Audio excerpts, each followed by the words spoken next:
Hello, everybody. Hope you had a great day.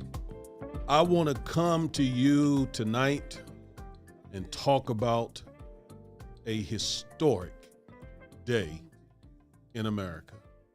A historic day in America. So let's talk about it. I want to talk to you a little bit about, this historic day of the confirmation hearing of Judge Ketanji Brown Jackson. Wow. This is really a day I have been waiting for years. Anyone who knows me know that I really was hoping that President Obama would have nominated the first African-American woman to sit on the United States Supreme Court. He didn't. Joe Biden did. And you know what? It's better now. What's the old saying? Better late than never. Because it is just past time for an African-American woman to sit on this court. There have been, I think, 115 Supreme Court justices. 110 of them have been white men. There have been three women, two white women, Sandra Day O'Connor, Elena Kagan, and now there's Justice Sotomayor. And of course, there have been Justice Marshall, Thurgood Marshall, my legal hero, and Justice Clarence Thomas. No African-American woman. No African-American woman. So it is just long overdue. Her perspective is so needed. A black mother. In this woman's case, she was a federal public defender.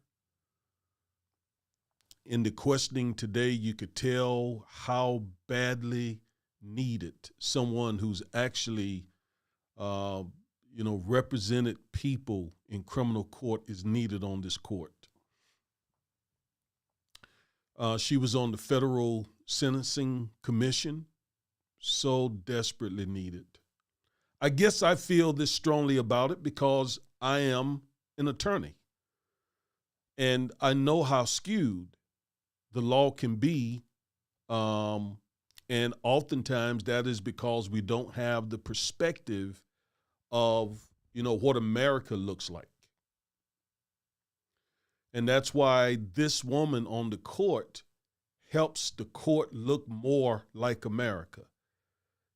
Helps the court understand legal things from a black woman's perspective. That is so, so, so very needed. So I watched a lot of today's questioning. Yesterday, the senators on the committee just gave their opening statements, and a lot of political theater occurred yesterday. A lot of political theater occurred today. And there were questions today. There were questions today. I watched most of it. And yes, I do have a few comments about the questions. So what I'm going to do, I want to focus on the questions that Senator Ted Cruz gave. Okay, I'm here in Texas. Ted Cruz is the junior senator. John Corning is the senior senator here in Texas. And I am no fan of Ted Cruz. I'm no fan of either of these senators, but I really, really don't have good things to say about Ted Cruz. So what we saw today and heard from him again was just a whole lot of political theater. He's most likely going to run for office in 2024. And so he was using this occasion to basically to politic. All right. So I want to go through some of his questions and her answers and just kind of critique it a little bit. All right. So here we go. Here we go. See how this works. This is the first time I'm doing it this way, but I think it should work okay. All right. I think so let me see, maybe a question on YouTube. Good question. No known asks, why hasn't there never been an indigenous person appointed? Very good question. By indigenous, I believe no known is referring to Native Americans. Why hasn't there been a Native American person on the court?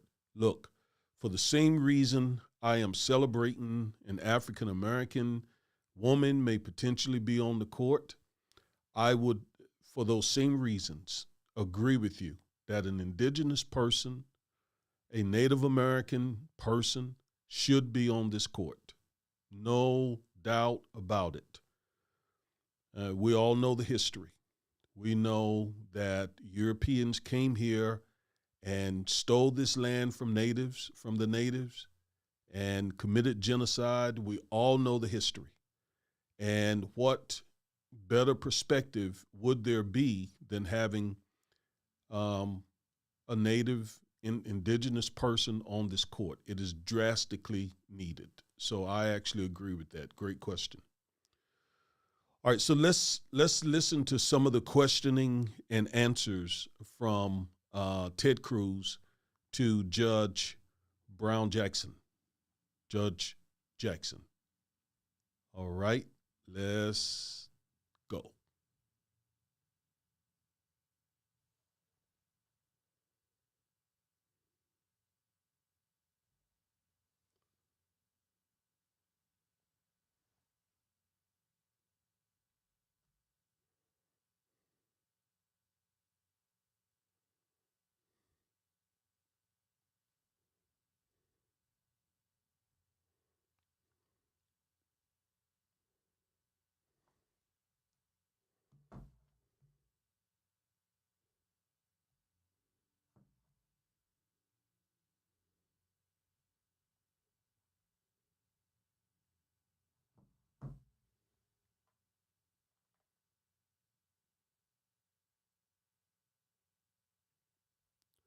All right, someone notified me and said you all cannot hear Ted Cruz.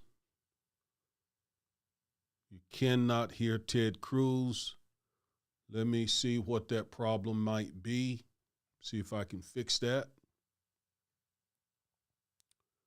Should be able to fix that. Hold on just a moment. My apologies.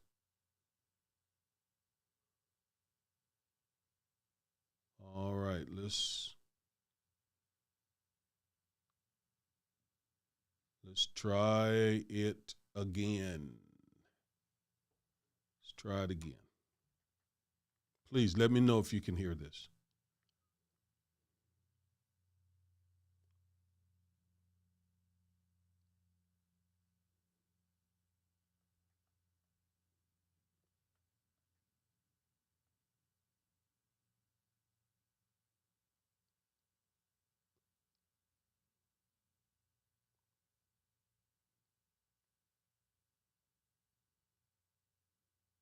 Can you all hear this?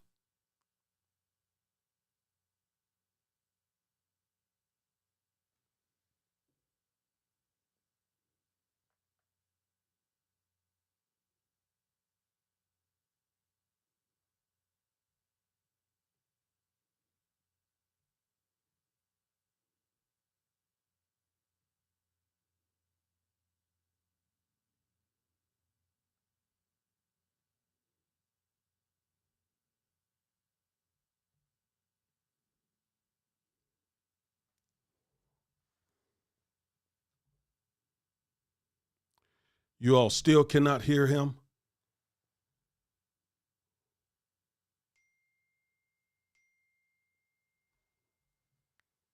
Someone, please. Can you hear Senator Cruz? Can you hear Senator Cruz?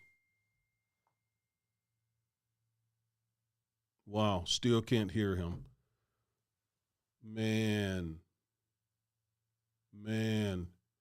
from everything I'm seeing here, you should be able to hear him. I don't know why you're not able to hear him. Oh, and looks like you can't hear it on YouTube either.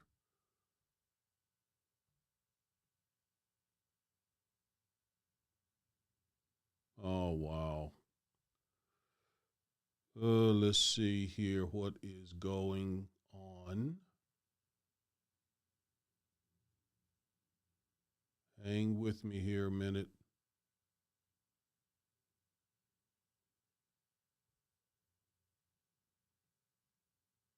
Hang with me here a second.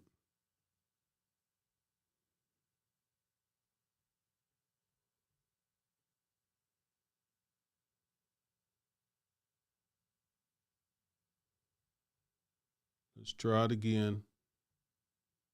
All of us. As I read your speech at the University of Michigan Law School, however, there was a portion that surprised me.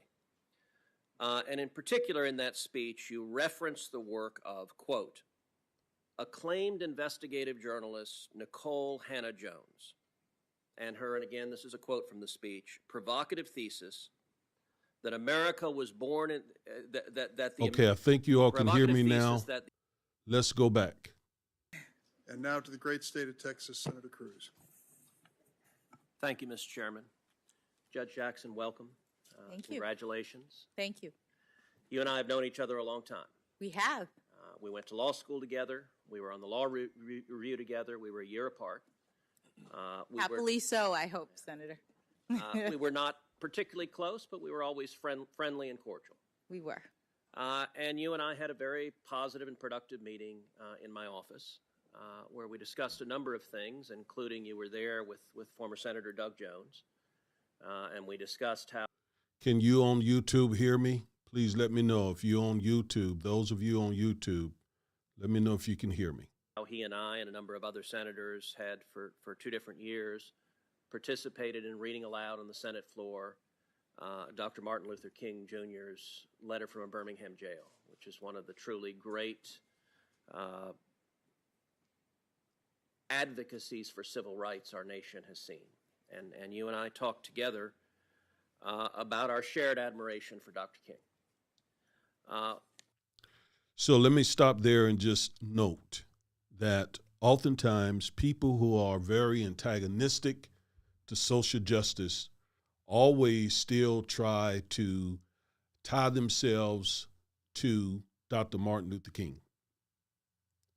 I don't know who they think they're fooling, but you cannot be critical of social and racial justice on one hand and then claim to be an adherent and an admirer of Dr. Martin Luther King Jr., who actually gave his life, sacrificed his life for racial and social justice. So that is nothing more than gaslighting when Senator Cruz says that he's a great admirer of Dr. King, and you will see why. You should know that already, but you'll see why in just a moment I say that. When Senator Grassley questioned you earlier, he asked in particular about Dr. King's speech on the steps of the Lincoln Memorial, where he said most critically, "I have a dream that my 4 little children will one day live in a nation where they will not be judged by the color of their skin, but by the content of their character." Do you agree with what Dr. King said in that speech there? I do, Senator. As we were discussing it, you referenced in my office a speech that you gave in January of 2020 at the University of Michigan School of Law. And after our discussion, I pulled a copy of your speech and read the speech in its entirety. And there were elements of the speech that I thought were really powerful. And let me say, your opening remarks yesterday were powerful and inspirational as well. And I think you and your family, the journey you have taken to becoming a federal judge, to becoming a federal Court of Appeals judge, I think demonstrates the incredible promise and the incredible opportunity this nation offers all of us. As I read your speech at the University of Michigan Law School, however, there was a portion that surprised me. And in particular in that speech, you referenced the work of, quote, acclaimed investigative journalist Nikole Hannah-Jones and her, and again, this is a quote from the speech, provocative thesis that America was born in, provocative thesis that the America that was born in 1776 was not the perfect union that it purported to be. And indeed, Ms. Hannah-Jones, in her 1619 projects, describes the central thesis of the 1619 project, which the New York Times laid out as a revisionist look of history, revising American history. And Ms. Hannah-Jones described her central thesis as, quote, one of the primary reasons the colonists decided to declare independence was because they wanted to protect the institution of slavery. Now, that claim is a highly contested historical claim. Do you agree with Ms. Hannah-Jones that one of the primary reasons the colonists decided to declare independence is because they wanted to protect the institution of slavery? Thank you, Senator. When I gave that speech at the University of Michigan, I was asked to speak on Martin Luther King Day. And every year they have a Martin Luther King Day speaker. And I gave a speech about Black women in the civil rights movement. Most of the speech, if not all of the speech, was focused on African American women, their contributions to the civil rights movement, unsung contributions in many cases, and then some of the more recent African American women who have made claims, who have done things in our society. One slide was of Ms. A journalist, as you say, who made that statement, and I called it provocative. It is not something that I've studied. It doesn't come up in my work. I was mentioning it because it was, at least at that time, something that was talked about and well known to the students that I was speaking to at the law school. So are you aware that since the 1619 project came out, that it has been roundly refuted by very respected historians, including Gordon Wood of Brown University, including James McPherson of Princeton University. McPherson called it a, quote, very unbalanced, one-sided account which lacks content and perspective. And indeed, it was so thoroughly refuted that the New York Times quietly altered the digital version to remove references to 1619 as the year of America's true founding and the moment America began.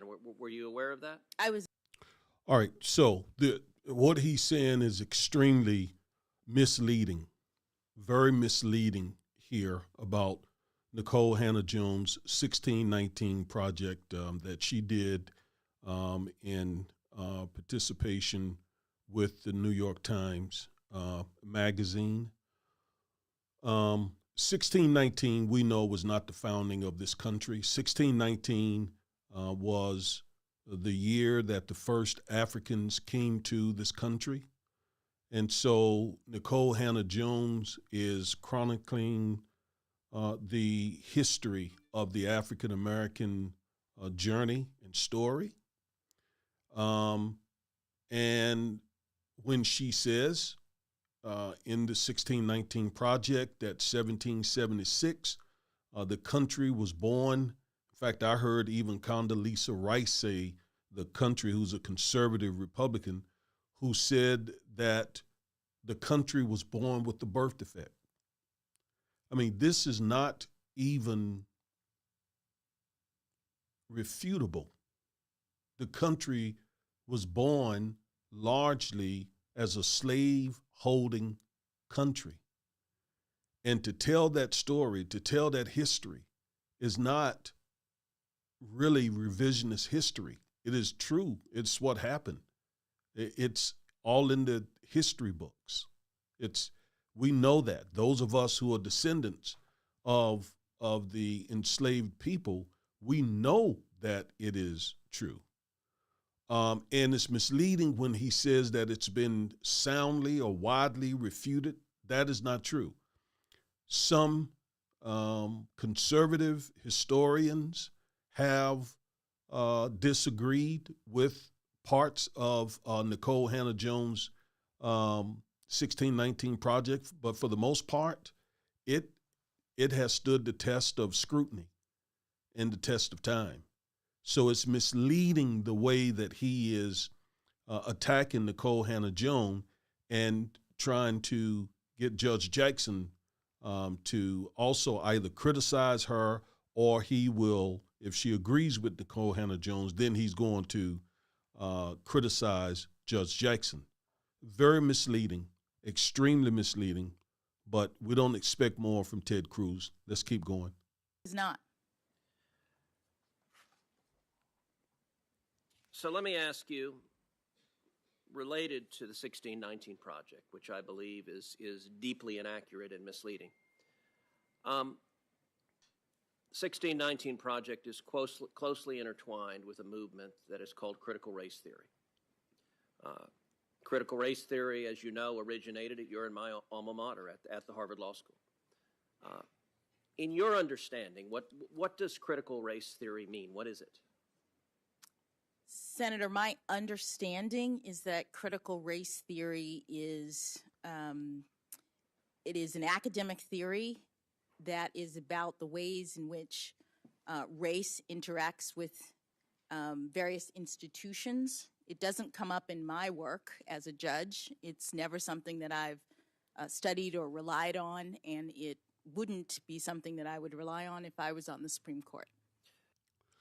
Now, this whole critical race debate that has been going on and raging in our country, to me, is very, very dishonest on the part of conservatives. I'm an attorney. I remember studying critical race theory in law school over 20 years ago. I told my wife yesterday, I think, we studied critical race theory. I am, in fact, a critical race theorist.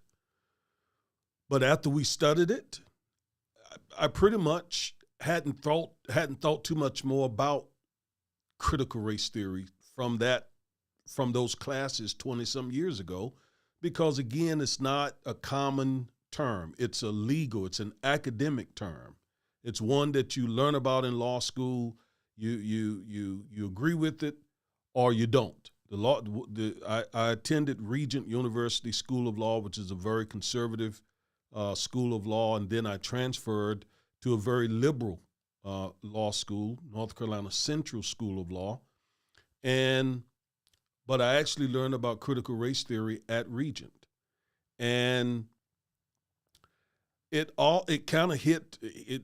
Critical race theory hit the scene here in the past year or so because the GOP conservatives said, "Hey, here's a really great issue, a political hot potato, a political fodder that can enable us to, anger white suburbanites and get them to the polls.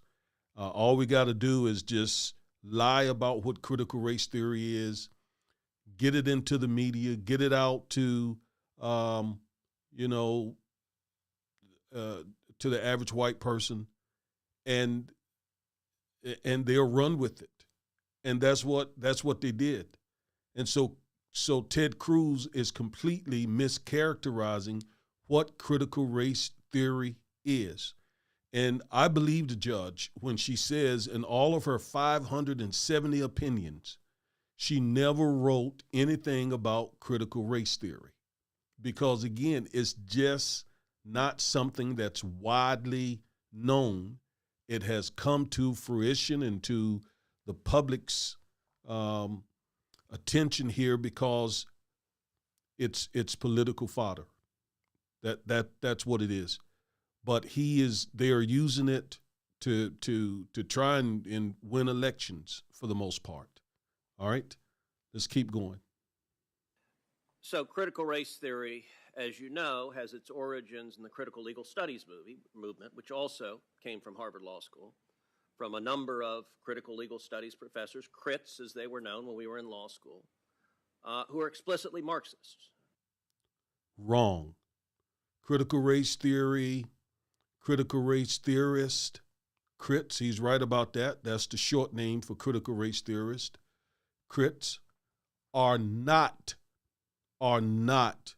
explicitly Marxist. In fact, the father of critical race theory, the late Professor Derek Bell, did everything he could to try and keep critical race theory separated from Marxism because he knew that would invite a lot of criticism, unfair, unduly criticism from opponents of critical race theory. So he did everything he could to keep the two separated. All right. So Ted Cruz is doing like so many other GOP politicians. They are completely lying about what critical race theory is. And they find their origins in Marxism, although critical legal studies frames society as a fundamental battle between socioeconomic classes. Critical race theory frames all of society as a fundamental and intractable battle between the races. It views every conflict as a racial conflict. And what is wrong with that? Systemic racism is absolutely an issue in America. Listen, 400 years we've been in this country, a little bit over 400 years. The first few of those years, we were considered indentured servants. And then shortly after that period, slavery begun. It lasted almost 250 years. Not 10 years, not 5 years, not 20 years. It lasted 2.5 centuries, slavery. Then once slavery was abolished, then the country enacted another system that was not as legally repressive as slavery, but just about Jim Crow. Jim Crow has been dismantled, but now we're dealing with Jim Crow in a suit. That's systemic racism. That's racial disparities. And critical race theory brings that out. And so he's trying to shame her. He's trying, as they are trying to do around the country. If you say, yes, this country is and has been racist, there is systemic racism everywhere, that race is a huge, huge factor in America, then, you know, you are dividing the country. Come on. I can say these things. She can't, because she's trying to get confirmed. So she's not going to sit there and be as upfront and forthright as I'm being right now. That's the reason why I wanted to do this today. Okay, where she's having to hold back to get this confirmation, I don't have to. I'm telling you, you know, the truth. Do you think that's an accurate way of viewing society in the world we live in? Senator, I don't think so, but I've never studied. And by the way, might I remind you that she's actually married to a white man, and she has 2 biracial children. She's actually married to a white man and has been so for 25 years, I believe. Critical race theory, and I've never used it. It doesn't come up in the work that I do as a judge. So with respect, I find that a curious statement because you gave a speech in April of 2015 at the University of Chicago, in which you described the job you do as a judge. And you said sentencing is just plain interesting because it melds together myriad types of law, criminal law, and of course constitutional law. Now, I want you to watch this very closely. I want you to watch how he's trying to set up a got you moment, but I want you to watch how skillfully she responds to this. And to me, it makes Ted Cruz look like, you know, a law student rather than a senator. Critical race theory. So you described in a speech to a law school what you were doing as critical race theory. And so I guess I would ask, what did you mean by that when you gave that speech? With respect, Senator, the quote that you are mentioning there was about sentencing policy. It was not about sentencing. I was talking about the policy determinations of bodies like the Sentencing Commission when they look at a laundry list of various academic subjects as they consider what the policies should be. Okay, but you were vice chair of the Sentencing Commission. All right, I gotta help you understand what she just said. It was brilliant, and it just completely defeated Ted Cruz's gotcha moment. He put that list up. At the bottom of that list, you see critical race theory, trying to basically say she's a critical race theorist, that she is a critical race theorist on the bench, that basically she's a Marxist, is what he's trying to say. And she said, she explained to him. He took it and tried to do a different thing with it, but she said, look, I mentioned critical race theory along with constitutional law and criminal law, the stuff on that list, because those are the disciplines, those are the theories, those are the philosophies that the Federal Sentencing Commission considers when they are formulating sentencing guidelines. She did not say critical race theory is something that I embrace, something that I use to do sentencing when I'm sentencing someone. She was saying, no, critical race theory, along with constitutional law, along with criminal law, are, again, academic disciplines that the Federal Sentencing Commission use to formulate federal sentencing guidelines. She defeated Ted Cruz's gotcha moment. She did it very, very well. So he's now, with egg on his face, he's now going to try to, save himself here. Watch. So let me ask again, what did you mean by, because that was an official responsibility of yours, What I meant- you mean by what you were doing was critical race? What I meant was that there are a number of, that slide does not show the entire laundry list of different academic disciplines that I said relate to sentencing policy, but none of that relates to what I do as a judge. So let me ask you a different question. Is critical race theory taught in schools? Is it taught kindergarten through 12th? Senator, I don't know. I don't think so. I believe. The answer is no. A flat out no. Critical race theory is not taught in school, K through 12. It is not taught even in most colleges and universities. And you may not even hear about critical race theory in a lot of law schools. I'm telling you, teachers don't study. When they get their education degree to become teachers, I promise you they don't hear anything about critical race theory. If that is in somebody's curriculum, if that is being taught, it is at a law school. That's where I learned it. Not in college, in law school, not in theological school, not in anthropology school, not in social work school, law school. So teachers probably, I would say 99% of teachers never heard of critical race theory until the GOP made it an issue, this past year, throughout 2021. So I'll answer that for her. It's an academic theory that's at the law school level. Okay.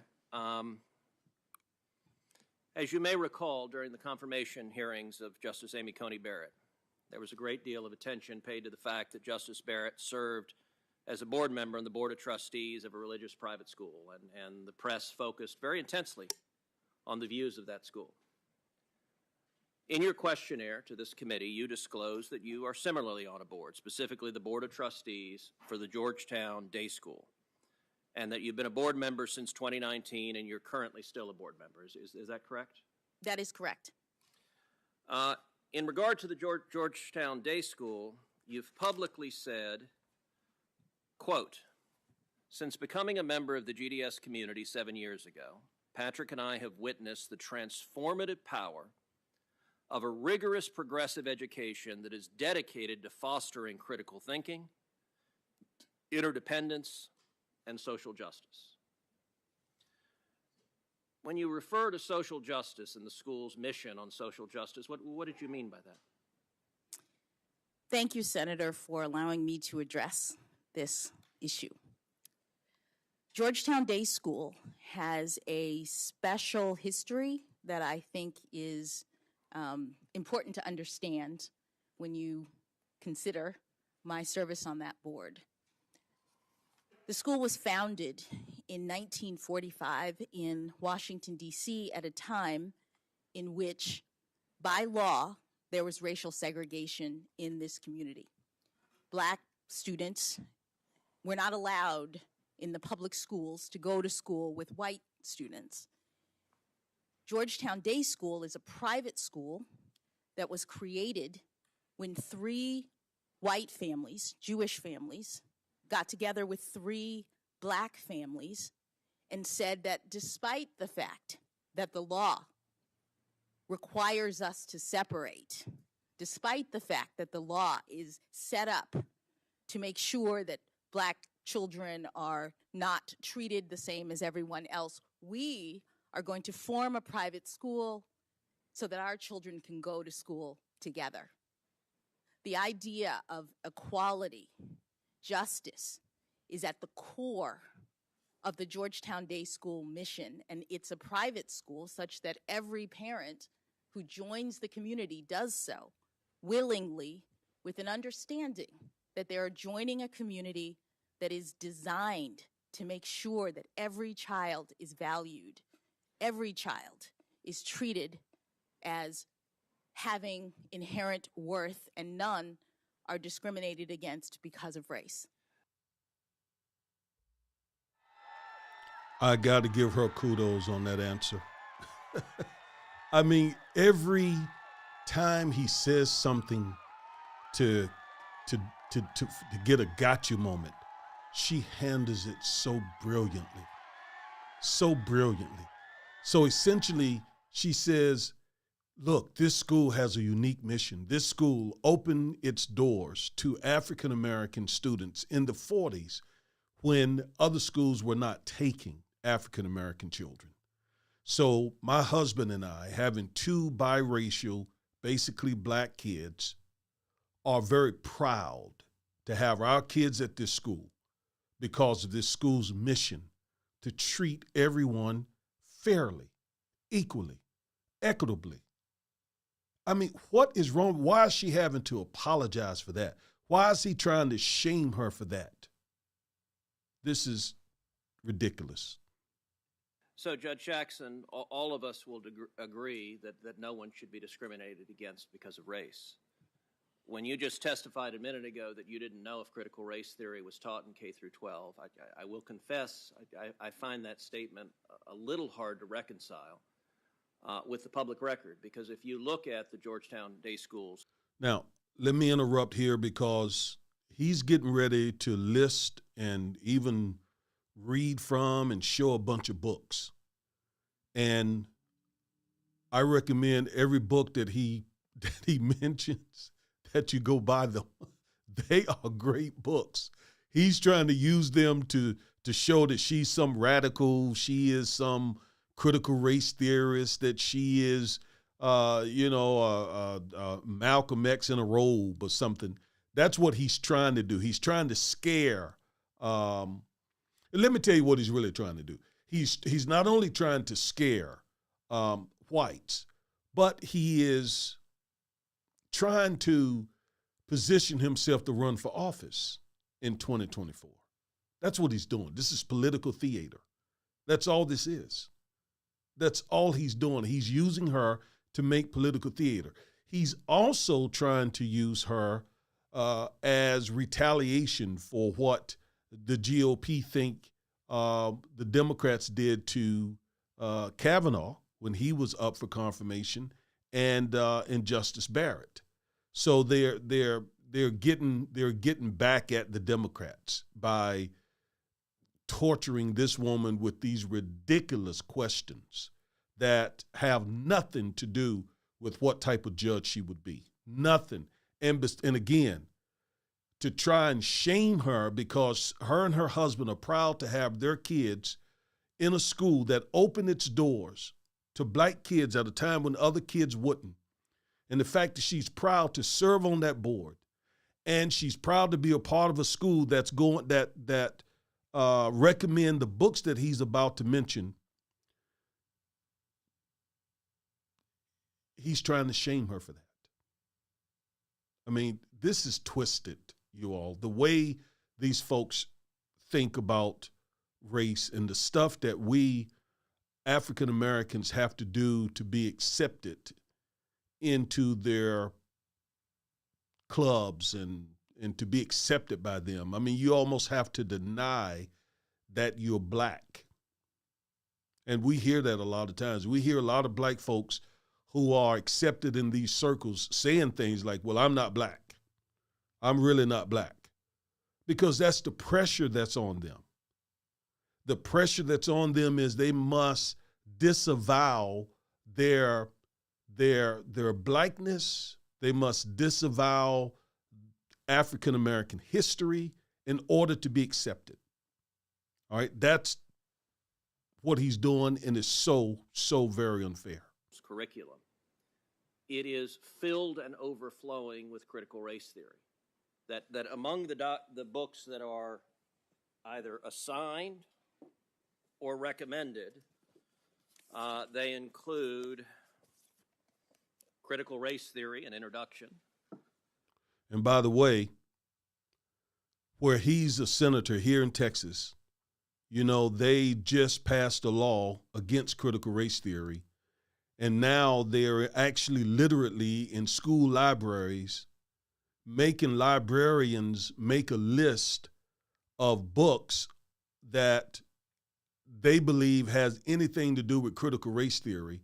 And they are literally pulling books off the shelf if they got anything to do with racism. If they talk about racism, if they teach kids about racism, those books here in Texas must be removed from the shelf. They even had Michelle Obama's book on some list, her book, Becoming. I mean, it is ridiculous. It is ridiculous what is going on. But she handled it brilliantly. They include The End of Policing, an advocacy for abolishing police. The woman just said that her brother and uncle were police officers for many years. Her uncle actually became chief of Miami Police Department in the 90s. She's not anti-police. What does that book have to do with her? They include How to Be an Anti-Racist by Ibram Kendi. An excellent book. An excellent book that I would recommend for every white person in America. Excellent book. And the first one about critical race theory. If they really want to know what critical race theory is, they need to read the book. They include literally stacks and stacks of books, and I'll tell you two of the ones that were most stunning. They include a book called Anti-Racist Baby by Ibram Kendi.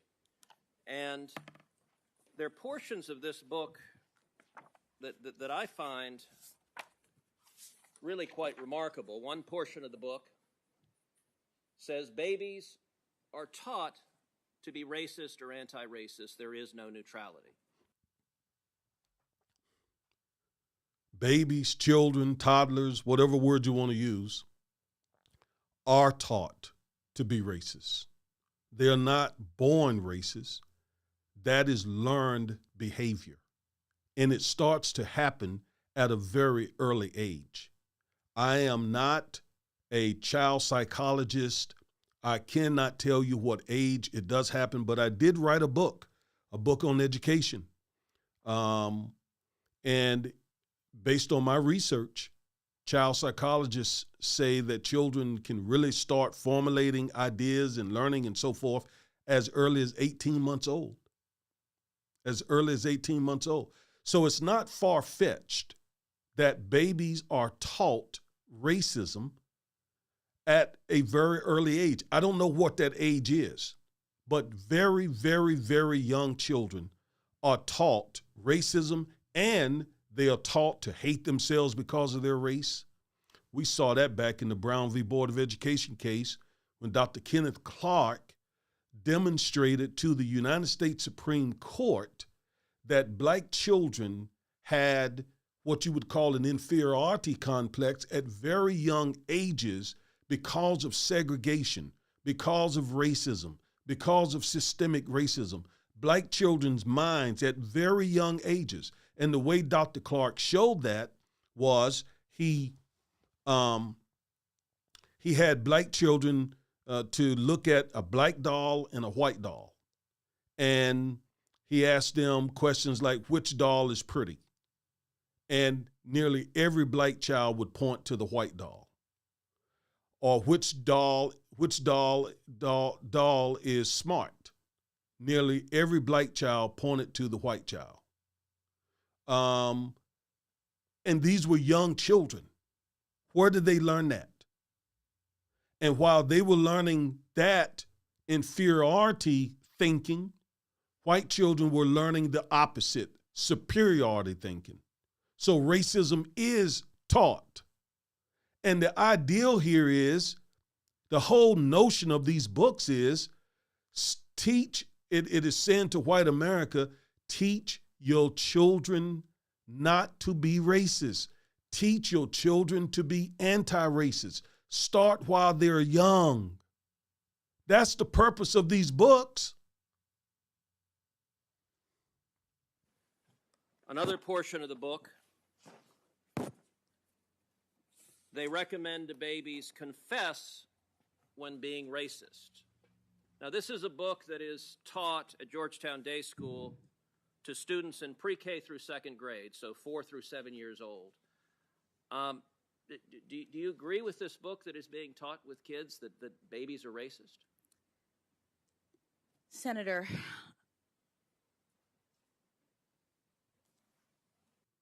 you see, she had a pause. She at this point she had to just really pause. But guess what? It gets much worse.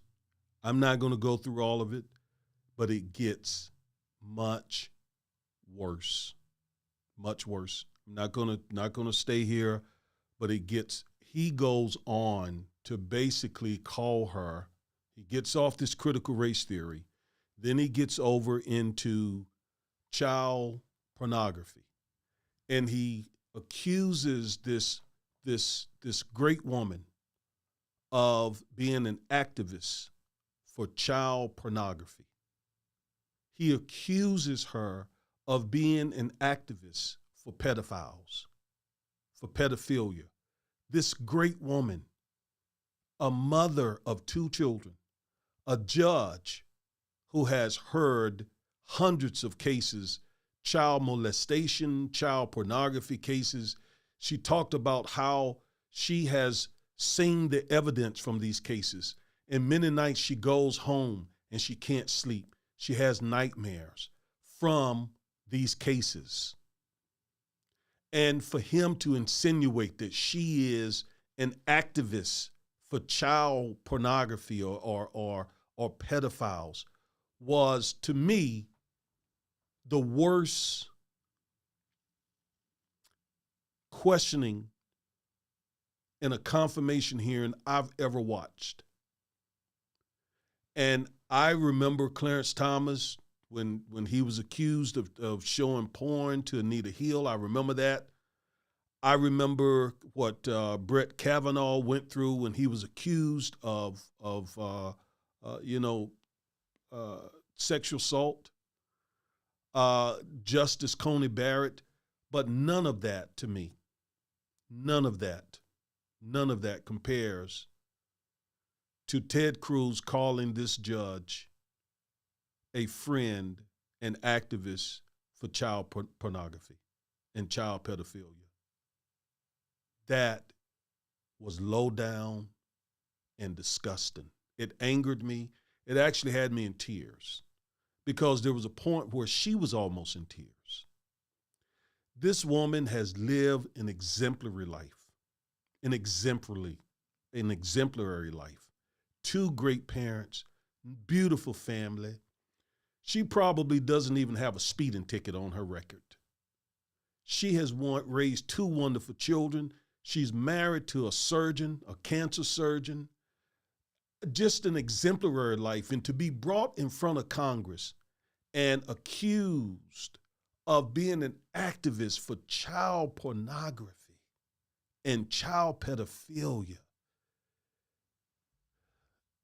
is just unspeakable. It's unconscionable. It's repugnant. Really. It's racist. It's low down. And I felt for her. And that's why we need to be praying for her. I could see the pain in her face, the frustration, the anger.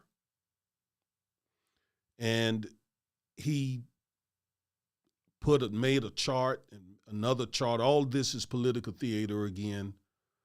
I think he and this other Senator Josh Hawley are trying to connect with the QAnon folks because, they believe that Democrats have a child pornography, child pedophilia ring in the basements of pizza joints around Washington, D.C. And so I think he was literally trying to, ring a bell with the QAnon folks once again to get votes, to get those Trump supporters, to get those crazies to vote for him. And using this great woman, this great judge, this great believer, this great mother, using her reputation on national television to say these ugly, awful things. And yes, he made a chart. And on that chart, there were like 8 cases that she was the sentencing judge. And about 3 of those cases, she gave someone less time than the prosecutor recommended. Out of over 570 cases, he found 8 and tried to use those 8 cases to say that she was an activist, that she is an activist for child pedophilia and people who traffic in this stuff, who are reprehensible people. Don't misunderstand me. And she would say the same. These are the lowest of the lowest people who will hurt children, people who will abuse children are low people. No question. And that's why it is so offensive for him to try to connect this great woman, great judge, great mother, great wife, great citizen, while her parents are sitting there, her 2 daughters are sitting there, her husband is sitting there, other family members, her brother was there, I think her uncle was there, and they are all hearing Ted Cruz say that this woman is a friend and advocate for child pornography.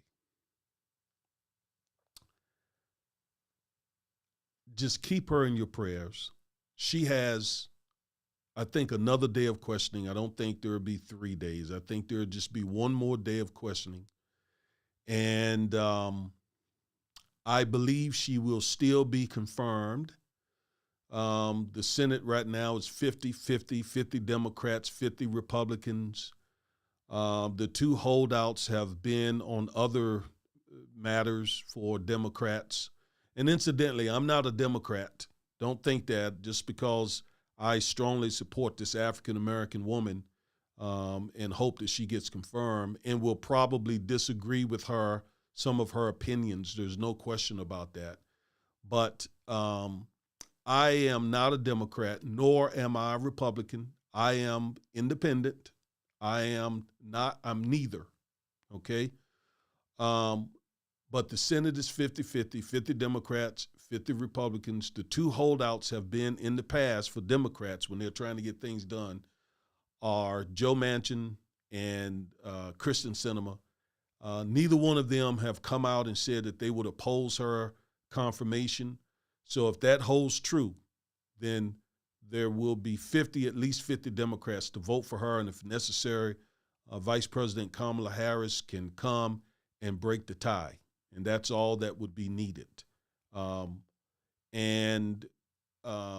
Republicans did some rule changes to the filibuster rule back here a year or so ago, a couple of years ago, where they cannot filibuster her. So the Democrats just need a majority, a tie-breaking vote.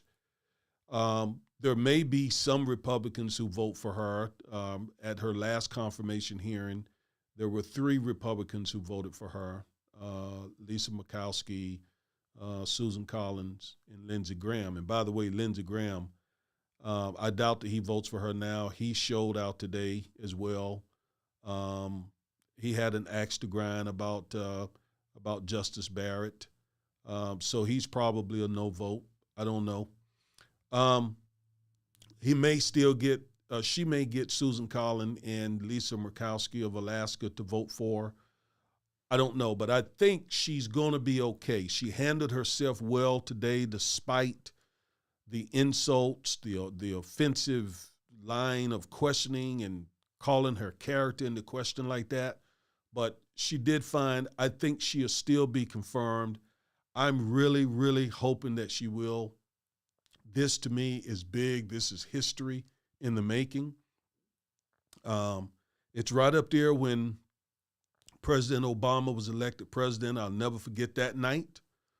I came to tears. I thought about my parents who are dead, who are gone. I thought about them.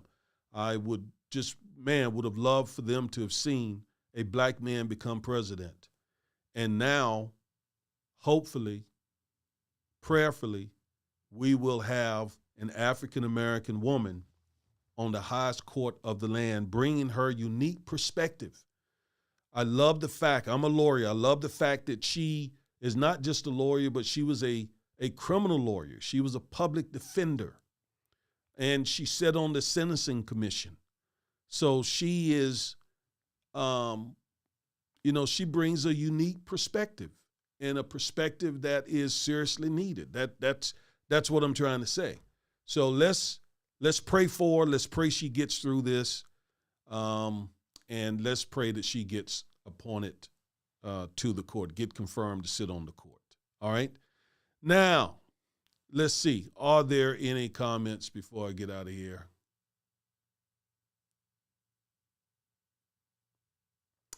Yes. Somebody said, someone said, let the video play. Raheem Fulton, you're going to have to go to YouTube and watch the entire video. The questioning went on for hours. Obviously, I don't have time to sit up here for hours and play the video. So you're going to have to go to YouTube and watch it. But thank you for your comment.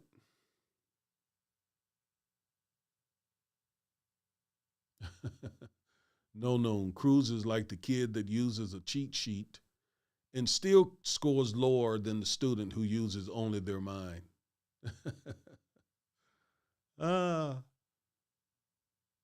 Yes, I agree. No says it's funny how Cruz has all his notes in front of him and props to try and outsmart her while she has none of those tools at her disposal, yet she's running circles around him. I'm glad you saw that, because that is exactly what she did today. Thank you all for all the comments. Yes, I see our good friend here, Reverend Harper. Thank you for tuning in, sir. Reverend Harper says Ted is a clown. Absolute, total clown. If I have anything to do with it, he will not be reelected. He got reelected not long ago, but we're coming up again. We have got to get him out. You know, John Cornyn is the senior senator here, and I disagree with him too on many policy issues. Some I agree with him on because, again, I'm not a Republican. I'm not a Democrat. I agree with some of the Republican policies. I agree with some of the Democrat policies.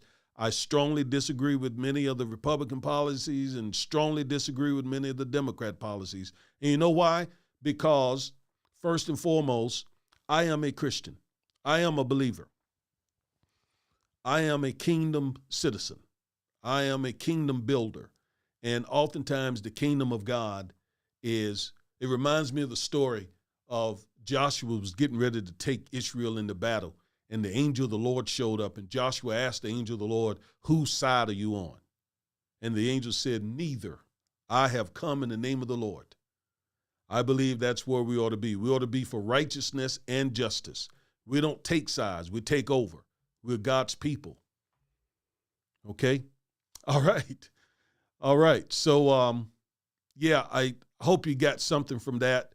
Like I said to Raheem Fulton, go to YouTube, watch the entire hearing. It's awesome just seeing her do her thing. She is a brilliant Harvard undergrad, Harvard law grad, judge, just a tremendous mind and heart. I really hope she gets confirmed, and I believe she will. I believe she will.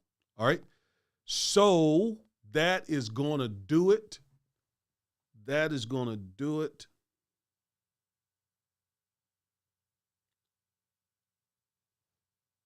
All right. Let me see what we got over here on.